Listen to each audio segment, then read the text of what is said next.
Hi, my name is Chris. I'm from SPIO at the Botanical Garden in San Francisco, and we're about to install soil moisture sensor. This is the way we install it. Now it's searching for the cellular connection. This is a wireless sensor, 4-in-1. Salinity, soil moisture, temperature, and light.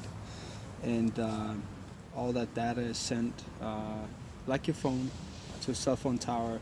So right now I'm creating the project in the app, and right now I'm just uploading the picture. Now I'm going to draw the irrigation zones. We can divide this in 2 zones, 1 and 2. One is the sunny side over here. I'm going to draw that right there. That's zone 1. You can always edit it. And this is zone 2.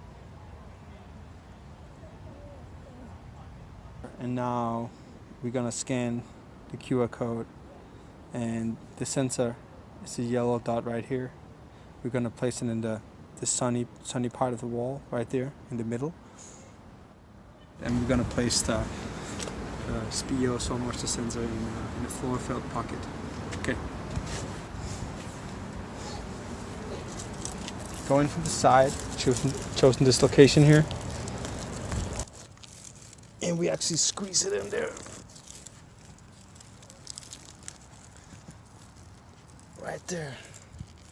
We got the sensor in the pocket now. We have created contact between the soil moisture part and the substrate where we want to monitor and measure the water content in this wall. We're also detecting light, so we have a lot of sunlight exposure right here. We'll be able to follow the temperature fluctuations from day, night, from month to month, and the light exposure, and how we might control the water and the irrigation with more precision.